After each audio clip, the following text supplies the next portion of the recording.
Welcome to Tammy's Rippin' Kitchen. Today I'm happy to show you a roasted sweet potato sandwich. Hope you enjoy.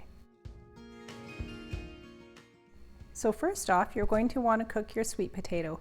What I've done here is I've sliced them and then put them in a bowl, and then you can drizzle them with oil if you like and a little salt and pepper, and then mix them thoroughly and place them on your parchment pan.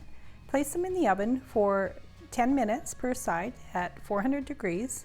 Halfway through, you will want to flip them.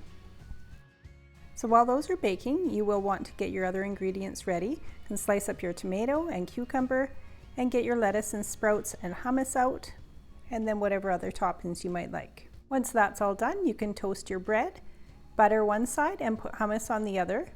And now you can start assembling your sandwich. So you can put your sweet potato on the hummus side, and then on top of that I put the tomato and cucumber, and on the other side of the bread you'll want to put your spring mix or lettuce and your alfalfa sprouts.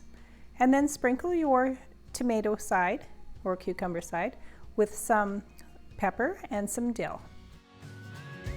And there you go, you've got a beautiful roasted sweet potato sandwich.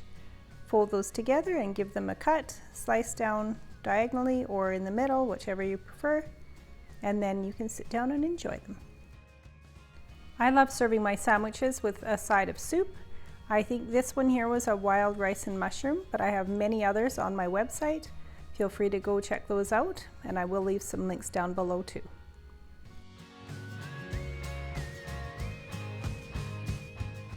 Thank you so much for watching. I hope you enjoyed this video. If you did, please give it a big thumbs up, and if you haven't already, please subscribe.